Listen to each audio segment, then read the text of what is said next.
This video is sponsored by Denk Nutrition, essential nutrients for your health. I'm Rhoda Abba Sakwa Kukuruku. I'm a mother of 3, or say 2.5, and I'm a producer. I run a production house in Accra. Okay, for the first one, I waited for some time after I got married. So it was something I was kind of looking forward to. But then when it happened, I couldn't even pinpoint when exactly it happened because we were working throughout the season. So I missed my period, and then I didn't even take a test. When I missed my period, I know I'm pregnant. So I just told my husband like 6 weeks later when I was sure it's there, and then we went to the hospital, we checked him, and it was there. The second one I planned. That one, it was a Sunday, I was ovulating. I wanted a second child because the first one was almost 3. I planned it and it worked a month later. So that one, there was no drama, I knew it. So when I told him I'm pregnant, he said, but you wanted it, I know, I was expecting it. The third one, and I was on the depot. I just missed a month. Usually if I miss it, it still works, the injectables, it still works for like 3 months. So I thought I was, but I was like, nah, it can't be because I just missed January. And then I waited February. I talked to a friend, she said, oh, we will come. So February, we waited. After Valentine's, I was like, nah, this is just not real. So I went to buy the test, and then it was 2 lines. And at that time, my husband was very busy up and down. So I didn't even know how to break it to him because we had decided he wants 2 girls. That's his dream. So I was like, hey, how is he going to take it? And then I also kept thinking about it because the little one was just 7 months, and juggling the 2 was enough for me already. So I texted him actually, Asama with you, and then he was like, oh, we are stewards. And if you know my husband, it was quite unusual. He said, we're stewards and God gives us. And I'm like, huh? He was like, yeah, I'm very happy. You've actually made my day. And I was like, okay. And I told my sister, it looks like we're keeping it. And my sister was like, were you thinking you're going to do something else? Like, you were keeping it. So that's how I found out about the 3.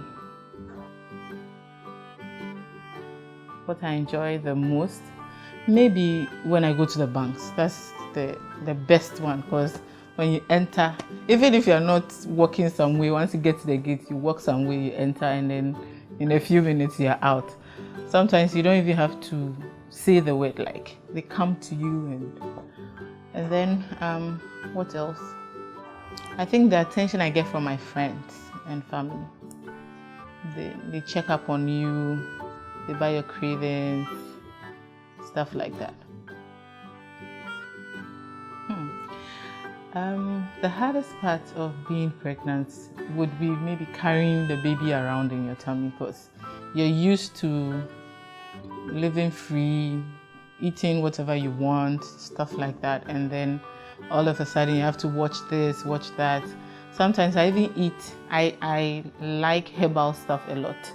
So I would take lemongrass tea, I would take ginseng tea, and then later read about it that it causes miscarriage. Even it's common sobolo, I can't take it anymore because it causes miscarriage. So I'm like, yeah, I was like, nah, but you take it and then hopefully nothing happens. I think that's the hardest part for me, not being able to do what I would have originally wanted to do, and then carrying the thing in your stomach. Okay, so this one is a bit different. By the way, I found out the sex, so it's a boy, so 2 girls and a boy. It's a bit different. I feel heavier. It's just 5 months, but I feel heavy already. What else? Like yesterday, they gave me some malaria treatments at the hospital, and the whole place stunk. Like when I'm like, ahabon, and they're like, I said ahabon to say baby. Like I gave an example, and they're like, we don't know you've even met anyone like this to even describe the smell. So it's just I eat a lot, but I don't eat big meals. So I eat small, then I eat small, plenty. I can wake up at like 1 or 2 and eat banku or TZ or something. Like I'm hungry, I just wake up and eat. I hope I'm looking better. The other ones, I looked horrible. But this one, at least my nose is intact. It's usually like from here to here. For the first one, at 36 weeks, I went to a routine checkup, and then they realized my BP was really high. I was really anxious, like thinking about how the day is going to be like. I'm thinking that's what caused the high BP. So when the doctor saw that, he was like, I think the baby is done now, so it'll be safe for us to take it out. And then we're going to induce. So he gave me a date, and then we just went there, and the induction was done.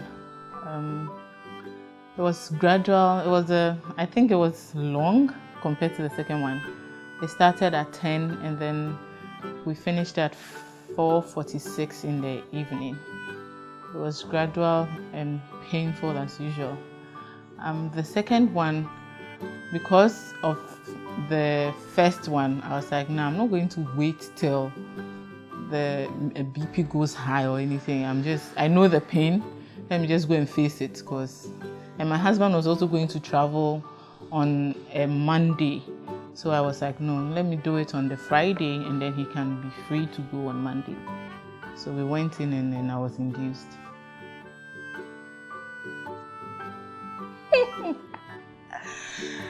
Hey, labor. I don't think there are words to express or explain what labor is. For me, the first one, it started like period cramps, like then we'll talk small. I had my husband, my mother-in-law, and my husband's best friend, who is also my friend, a very good friend. And then my best friend also there. So we got a room, and we're all there, we're playing reggae, talking, then it will start, then it will stop, we were timing it. Then and they were filming. He's a photographer, so they were filming. And then I think from 2 o'clock in the afternoon, the way the pain was, when they put the camera in my face, I'm like, Charlie, cabin, like it wasn't easy. And then I didn't also know how to breathe. I didn't read, or I didn't even ask anything. I didn't want to be anxious, so I didn't ask anything about that. I didn't watch videos, nothing. So instead of breathing, I was pushing when I wasn't supposed to push. So you can imagine, like, you're causing yourself pain when you're not even supposed to, and I was shouting. They're like, save your energy. I'm like, I think if it got to a point when I was even 10 centimeters dilated, the nurses thought it had come too fast. So my mother-in-law kept insisting that they should check on me, because the way I'm shouting, like. So when the doctor came in to check, he said, no, I'm 10 centimeters. So when I was going on the bed, the delivery bed, I was actually trying to hold the baby down. When they put me down, it wasn't even 2 minutes. It just came out. And then the second one, that one too, I was induced. So I was thinking, it will be like the first one. I was like 5 hours B. So my best friend and my mother-in-law took the first one to school. And then they would come and meet me, and then we'll see how long it takes. I was talking to her, we were talking about something, and then the thing just hit, like, like they knock you out. The thing just hits me. As for that pain, and within an hour, 30 minutes, the baby was out. Like, that's what that labor was, hard and short. The baby was out. Even when she came, I think a week later, she had a bump on the head because of the force she came out with. That thing was unexpected and very painful. Couldn't even walk. And I think labor pain is in your head because you can't pinpoint where exactly it hurts. Like, you don't know whether it's your legs. I couldn't walk. You don't know if it's your back. Like, labor pain. But I think we are made to survive it. So most of us can go and come back and talk about our experiences. I don't know how some mothers feel the love and all that. Like me, dear child. After all that pain, you see, well, their life fine. Then we move on to me healing and all that. For my first, I think it took about a week. It took like I have a baby, I'm happy, yeah, but I didn't feel that, oh, Charlie, nah, not for that one. And even the second one, I think it takes me, I remember the pain. Even now, I can remember every single thing. So I don't feel it immediately. I like the fact that maybe they have hair, they're looking nice, finished, they have their fingers and toes, and they're healthy. That's basically it. After some time, then it grows on me. For me, I'm just being honest. I don't feel that. As for my husband, okay. Once they come out, he's so excited. So at least that one comforts me. I think it's normal. I don't know if it's wrong, but I really don't feel that. I'm just happy that they're alive. That's it. Okay, so for the first one, my mother-in-law is always with us. So she helped a lot, and my mom also came over, I think after a week. So we had all the help we needed. To a point that I was tired. I was like, why are there so many people in the house? My auntie came over, my sister came over, everyone was here. Then in the morning when you wake up, food is ready, you have to eat, and yes, I'm like, you got to a time, I was like, everyone has to leave. It's too much. But my mother-in-law is always here, so she is in the next house, so it helps. The second one too, yeah, we went to my mother-in-law, and then as for my mom, she doesn't have any tolerance for pain. So I know if I bring her to the hospital, she'll make me, so I don't allow her to come till when the baby comes home, then she'll come. That one she can enjoy it. The other one she'll get BP or something, so she doesn't come close. Yeah, we usually have help. And then my sister moved back from school, and she helps. She lives here, so she helps me with the kids, with the 2 kids. I think our culture doesn't allow us to express or even feel down when you are. The fact that you brought life into this world, you're supposed to be all merry and doing everything like nothing happened. But you are this one individual, and then all of a sudden you walk home with someone else who you're supposed to forgo your life for, things like that. And then you have no idea what you're doing. And everyone expects that. You do this, you do that. For me, I didn't know how to handle all those emotions. So at a point, you even don't feel like eating, or you eat and you're just going. You're just in a robot mode, doing everything that you're supposed to do. Sometimes the baby's crying, you can leave and cry a bit and let me just be. Sometimes you just want some time, you lock yourself somewhere, sit there for a while whilst they cry their hearts out. Apparently it helps their lungs open. Let them cry their hearts out so you think about yourself more, and then you take a breather. But I think that if there was help or people to talk to, counselors, they're readily available, and not like, we know prayer works, but not, sometimes you need medical help, people to talk to, lift you up, stuff like that.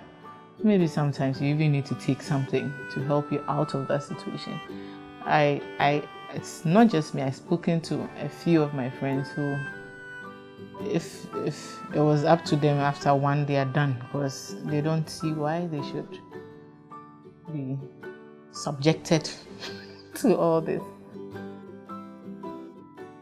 I think it's normal. We're told that they are cushioned and their bones are now forming and all that. So I wasn't that scared when I heard Kumo and Charlie.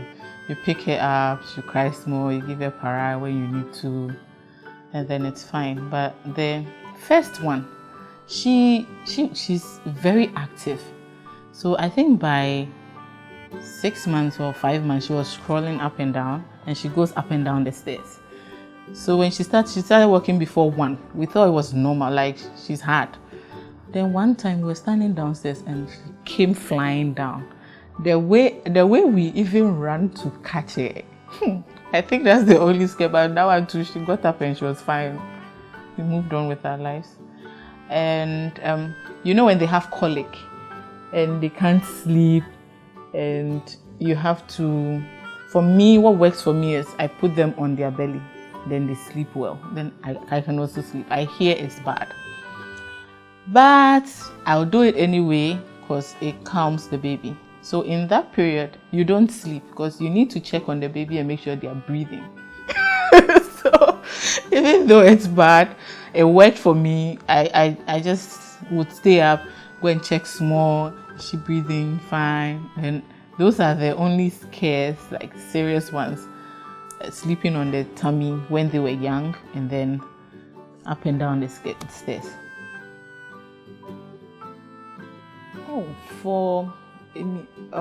When I went to the weigh-in center, there was one lady, she was very nice, a nurse.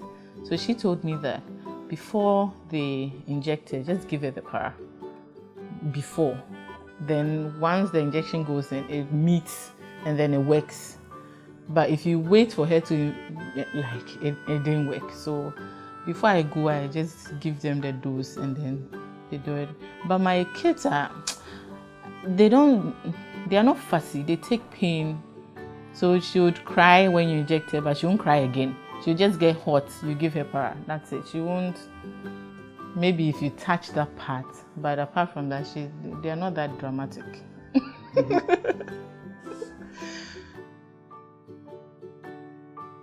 Hey, okay, so I don't follow the book. Like, I do what I feel works for me and the baby. The first one, I tried the exclusive, I think till 5 months, and then she was a big baby and she liked breast milk, and Charlie, just couldn't do it. So we traveled and we got some cereals that weren't the ones that fermented. We like the fermented ones, but we went to East Africa and they don't do a lot of fermented stuff. So we got different types, and then I started her from 5 months. I gave up. I started her, and my kids eat, so she ate and it was fine. The second one, she couldn't latch well. So she couldn't get enough milk. I produced a lot, but she couldn't suck well. So, and she had thrush, and it was affecting my boobs, my nipples, like small baby. I can't give you all these problems, Charlie. I was always putting something on my nipple. It was painful, and she was always crying, and she would suck like every 30 minutes. You have to feed, so it wasn't getting better. So I called my sister then, and she was coming back to Ghana. So I said, Charlie, when you're coming, bring me all the types of cocoa that I got the other time. So from 3 months, I started giving her solids, and she would eat. She's 1 year. She eats the same quantity of food I give to the big one, and even more. She would, if you finish giving her the food, she say, she wants another. So I saw that, Charlie, that exclusive thing wasn't helping. So I added the formula. I added formula to it. So I gave her breast milk. I didn't stop, but I kept adding so that at least she would be full. Then I told the people at the weighing center, so the We're like, it's fine once the water is good. Like, I'm not giving her. It's only iffy. The reason why they don't want us introducing those things are you're not sure how clean your water is and all that. Outside chat. I'm doing my best, but I can't continue doing exclusive because she wasn't even getting big, because she doesn't get enough. Oh, okay. So Titi is my first, and Titi had all the attention. We go on set with Titi everywhere. We go on concerts, like we stay out late. She enjoyed being with us and our friends. I think at a point she thought she was the only one. So when this one came, hey, she came to the hospital. They went to pick her up and brought her to the hospital. Like, she had frowned, looking moody. Then she came to sleep by me. She even had a temperature. I was like, it's just a baby. Why are you being so emotional? She slept in the hospital bed with me. Yeah, she got sick for like a week after. Like, she just couldn't believe that it's not just her. But after that week or two, she began getting warm with the little sister and all that. Now they are best of friends. They fight sometimes, but they are cool.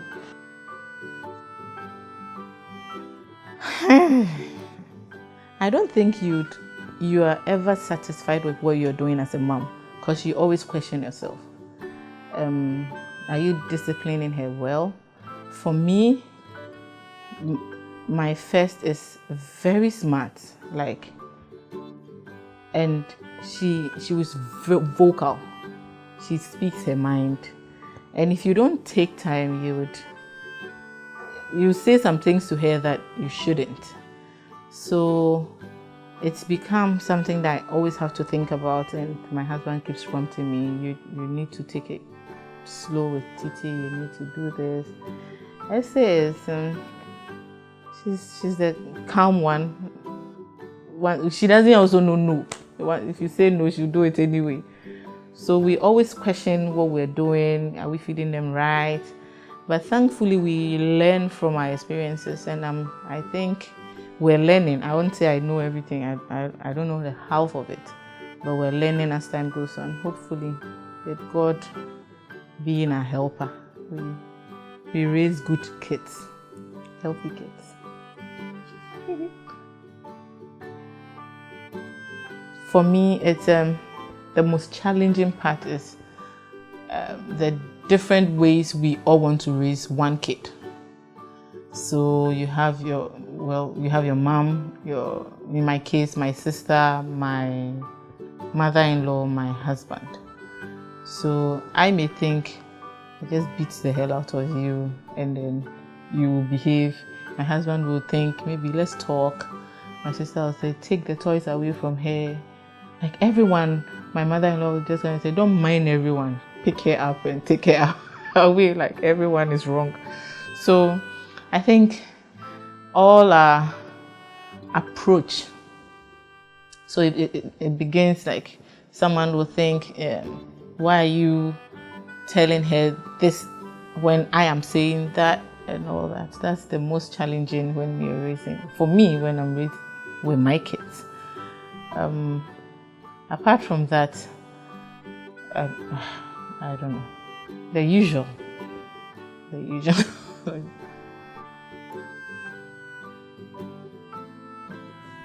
I appreciate the fact that I've been able to birth 2 kids carrying one.